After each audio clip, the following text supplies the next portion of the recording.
আউযু বিল্লাহি মিনাশ শাইতানির রাজিম। বিসমিল্লাহির রহমানির রহিম। আসসালামু আলাইকুম ওয়া রাহমাতুল্লাহি ওয়া বারাকাতুহু।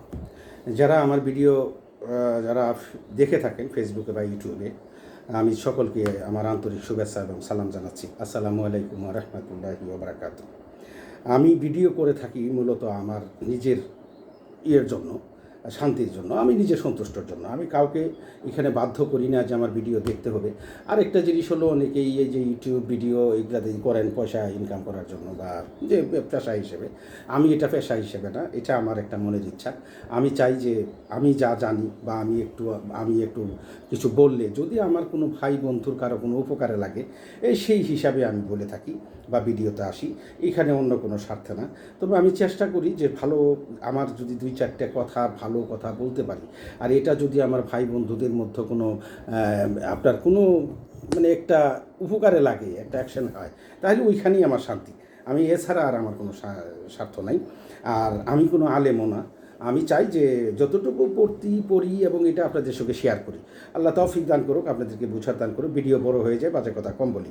আমি এখন যেটা নিয়ে আসছি সেটা হলো, এই ভিডিওটা আমার মা ভাই বোন মানে মা বোনদের জন্য, আমি মহিলাদের জন্য, অন্য কারোর জন্য নয়। তো আমি এজন্যই আসছি যে দ্বিতীয় কথা হলো যে আমাদের মহিলাদের বেহেশতে যাওয়া খুবই খুবই সহজ। আর পুরুষদের তুলনায় একজন মহিলার বেহেশতবাসী হওয়া, জান্নাতবাসী হওয়া খুবই সহজ।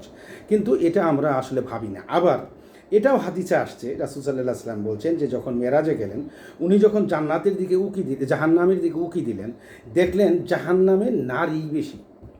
তার কারণ হলো যে আমাদের নারীদের পাপ বেশি, এটা পাপ করা খুব সহজ। আবার ওনাদের পুণ্য করাও সহজ। বলে কেন? একজন নারী কোনো দায়িত্ব নাই, তাকে কোনো আয় করতে হয় না, উপার্জন করতে হয় না, তার কোনো ফ্যামিলির দায়িত্ব নেই। ফ্যামিলির দায়িত্ব আছে, এতটুকুই তার দায়িত্ব।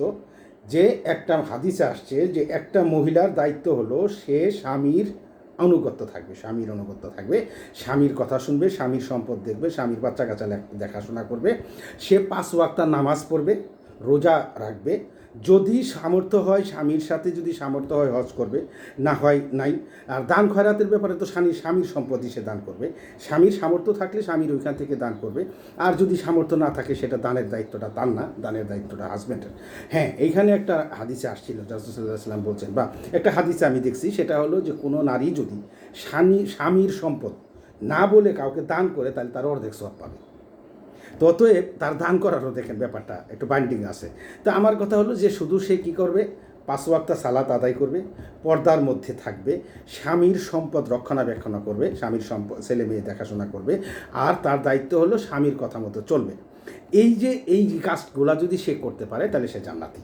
আর কোনো দায়িত্ব নেই। যেমন একটা হাদিস আসছে, এক সাহাবী এসে বলতেছে, ইয়া রাসূলুল্লাহ, অমুক মহিলা 5 ওয়াক্ত সালাত আদায় করে, রোজা পালন করে এবং সাধ্যমতো সে দান খয়রাতও করে, কিন্তু তার আচার ব্যবহার কথাবার্তা ভালো না। তখন বললো যে সে জাহান্নামী। রাসূল সাল্লাল্লাহু আলাইহি ওয়াসাল্লাম বললো সে জাহান্নামী। কারণ কথাটা হলো, আপনি পর্দায় থাকেন, সালাত আদায় করেন, সব কিছুই করেন, কিন্তু মূল ব্যাপারটা হলো আচার আচরণ, কথাবার্তা ভালো থাকতে হবে। মানুষের সঙ্গে খারাপ আচরণ করা যাবে না। আপনার আচরণে যদি কোনো প্রতিবেশী কষ্ট পায়, সেটা করা যাবে না। অতএব তাহলে একটা মহিলার জান্নাতে যাওয়া, একটা মেয়ের জান্নাতে যাওয়া খুবই সহজ।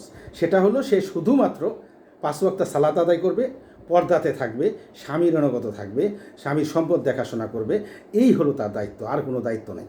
তো এখন দেখেন, এখানে কিন্তু আল্লাহ তাআলা পবিত্র কোরআনে কাউকে ছাইরে আবার কথা বলে নেই।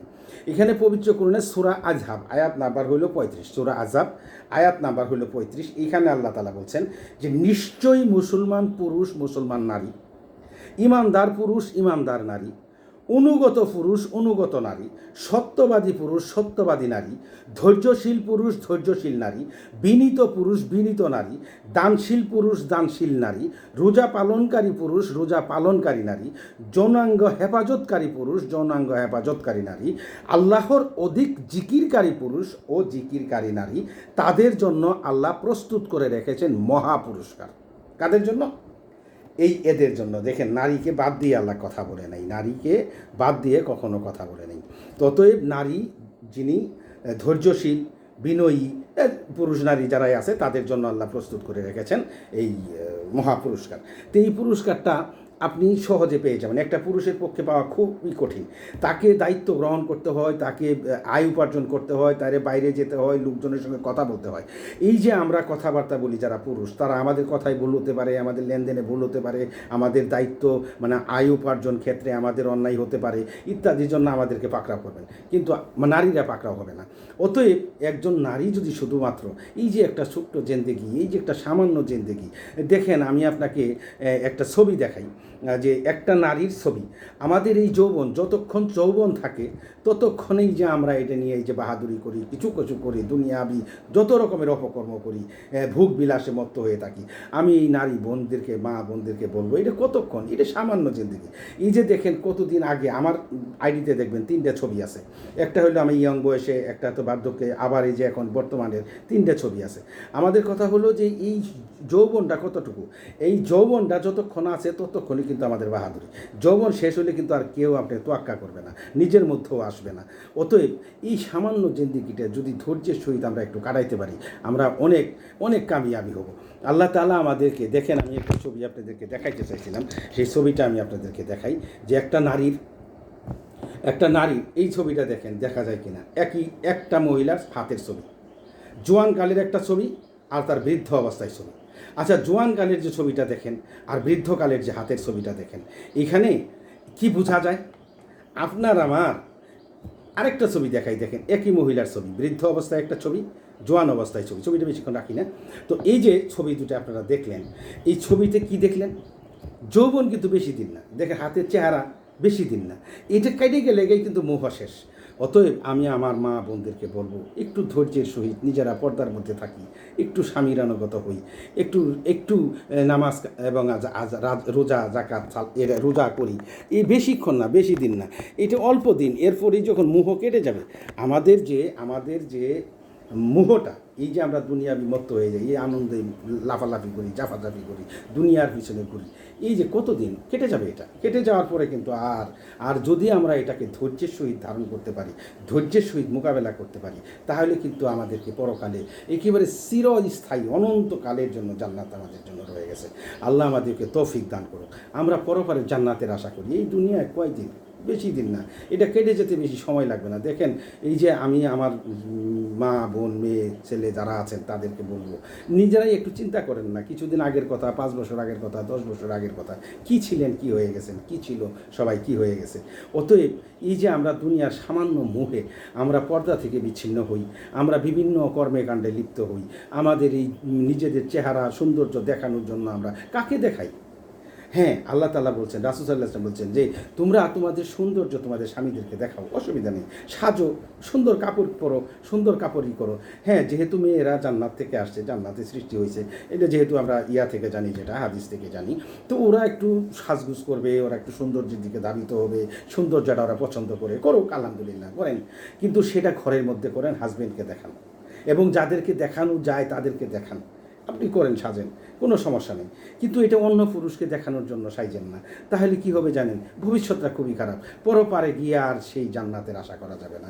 রাসূল সাল্লাল্লাহু আলাইহি ওয়াসাল্লাম মেরাজে গিয়েছিলেন, সেখানে গিয়ে দেখছেন যে উকি মারে জাহান্নামে যে বেশিরভাগই নারী, কেন? তাদের বেশিরভাগই হলে এই বেপরদার কারণে, এই উচ্ছৃঙ্খলতার কারণে, তাদের আচার আচরণের কারণে, তাদের বিহেভের কারণে। তো এই অনন্তকালের জান্নাত থুয়ে আমরা এই দুনিয়ার সামান্য জিন্দেগির জন্য কেন এগুলা করব? আল্লাহ আমাদেরকে তৌফিক দান করুক। আমরা সবাই ইনশাআল্লাহ যে আমাদের মা বোনদেরকে অনুরোধ করব, দয়া করে পর্দার মধ্যে থাকেন, যা আছে স্বামী যতটুকু আয় উপার্জন করছে এর মধ্যে সন্তুষ্ট থাকেন, এর মধ্যেই জীবন যাবে, কোনো ব্যাপার না। দেখেন অনেক এই যে আমাদের আয়েশা রাদিয়াল্লাহু আনহা একটা হাদিস আসছে যে ওনারা যখন হিজরতে ছিলেন মদিনাতে, বলছে যে আমরা কোনো দিনই এই রুটি আর গোশত পেট করে খাইতে পারিনি, কোনো দিনই না, যে ওইখানে থাকা অবস্থায় আমরা কোনো দিনই রুটি গোশত পেট ভরে খেতে পারিনি। ওনাদের তো প্রধান খাদ্য রুটি গোশত, পেট ভরে খেতে পারে নাই, মানে পেট পুরে তৃপ্তির সহিত কোনোদিন খেতে পারে নাই। কিন্তু ওনাদের কি সবুরের কোনো কমতি ছিল? সবুরের কোনো কমতি ছিল না। আমাদের ধরেন এই যে আমাদের রাসূল সাল্লাল্লাহু আলাইহি ওয়াসাল্লামের প্রথম স্ত্রী খাদিজাতুল কুবরা রাদিয়াল্লাহু আনহা, উনার কি না ছিল? উনি মক্কার মধ্যে সর্বশ্রেষ্ঠ ধনী ছিলেন, সর্বশ্রেষ্ঠ ধনী ছিলেন, অর্থনৈতিকভাবে ওনার পরিপূর্ণতা আছে। কিন্তু রাসূলের সঙ্গে বিয়ে করার পরে, রাসূলের সঙ্গে বিয়ে হওয়ার পরে সমস্ত কিছু বিলীন করে দিলেন রাসূলকে। কী জন্য? উনি যখন জানতে পারলেন যে সত্য হলো এটাই, দুনিয়াতে কিছু নাই, আখিরাতে হলে সব কিছু, অনন্তকাল পড়ে রয়েছে, সেখানে আমার অনন্ত জীবন। উনি সমস্ত ধন সম্পদ রাসূলকে দিয়ে দিলেন, বলেন আপনি যা খুশি তাই করেন, অকাতরে দান করেন, আমার কোনো আপত্তি নাই।